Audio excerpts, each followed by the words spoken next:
Hi friends, നമുക്കിന്ന് ഒരു garlic നാൻ്റെ റെസിപ്പി ഒന്ന് ട്രൈ ചെയ്ത് നോക്കിയാലോ. അത് OTG ഓവനിലാണ് പ്രിപ്പയർ ചെയ്യുന്നത്. So let's try it, let's move to the kitchen. Maida, വെളുത്തുള്ളി, ബേക്കിംഗ് പൗഡർ, ബേക്കിംഗ് സോഡ, പഞ്ചസാര, പാലും, തൈര്, മല്ലിയില, സൺഫ്ലവർ ഓയിൽ, ഒരുക്കിയ ബട്ടർ, ഉപ്പ് 1 ടീസ്പൂൺ അല്ലെങ്കിൽ ആവശ്യത്തിന്. 4 കപ്പ് മൈദയിലേക്ക് 1 ടീസ്പൂൺ ബേക്കിംഗ് പൗഡർ ചേർക്കുക. 1/2 ടീസ്പൂൺ ബേക്കിംഗ് സോഡ ചേർക്കുക.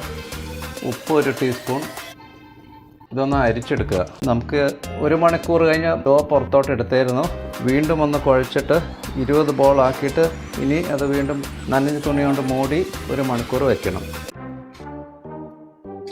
സോ നമ്മുടെ ഗാർലിക് നാൻ റെഡി ആയിരിക്കുന്നു. നോക്കിയാൽ നല്ല അടിപൊളി ഓവൽ ഷേപ്പ്. നല്ല ചൂടാണ്. പൊളിച്ചെടുക്കുന്നത് നല്ല സോഫ്റ്റാണ്, soft and crispy. So taste and enjoy. Thank you.